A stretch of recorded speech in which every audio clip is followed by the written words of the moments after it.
Nakapalo po. Yan. Kung napanood, hindi na ako namin magkakong para po ang lahat. O, marami po pasurpresa.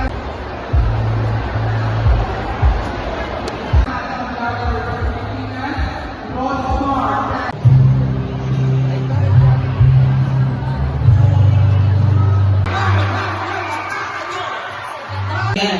Huwag na natin patagalin pa. Okay? So, dahil na lang kung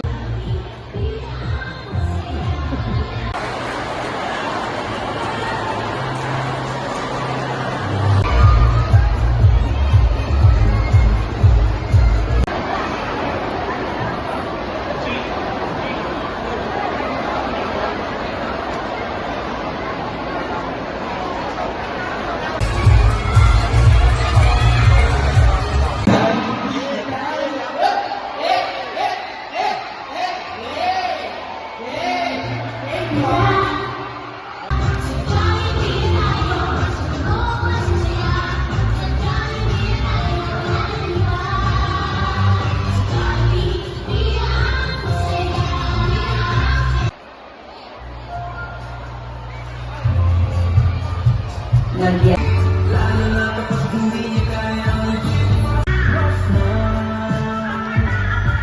sa Tagaytay City, sa bulan na 21, and is now on his second term. Pangalawang term na niya, pero 21 years old pa lang. He is the Sangguniang chairperson on the Committee on Sports and Youth Development and has been active in youth and sports development programs. Siya rin ay sumusuporta sa youth participation. Palakpakan po natin ang kanyang anak, Councilor Michael Francis. Thank you very much, Councilor Nico. Palakpakan po natin sa muli.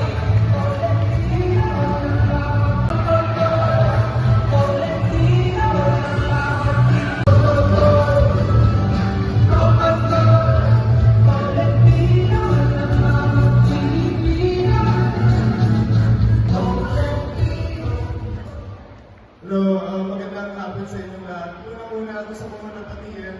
Magandang hapon. Ang ating inyong Governor Dennis Pineda, kay Vice Governor Nanay Pineda, kay Board Member Maylene Pineda, at kay Ross Martin at sa Team Malakas. Isang magandang hapon po sa inyong lahat. Pasensya na po kung hindi po si Senator Tolentino ang dumalo sa ngayong araw na ito.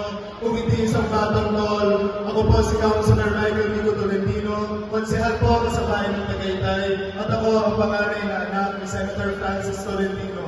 Pasensya na po at di po makakapunta ang aking ama dahil madami pa po siyang kinasikaso.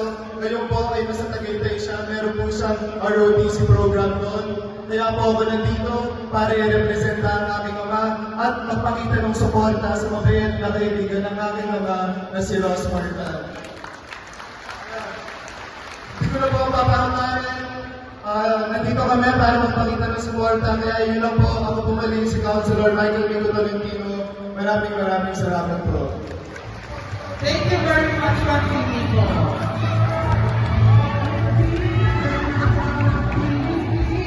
Alright.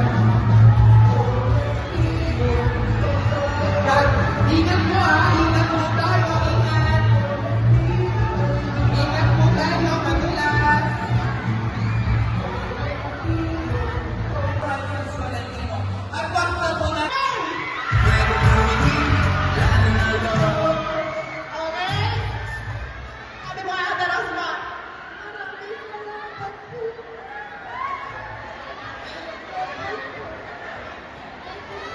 7? 7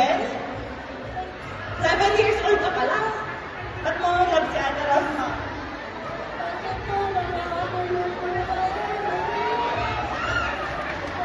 Ayan, ingat ka. Alam mo ka na pag-uwi sa bahay. Ayun ko. Ayan. Okay, next naman tayo. Alam niyo guys, ang bata hindi nagsisinungaling. Di ba?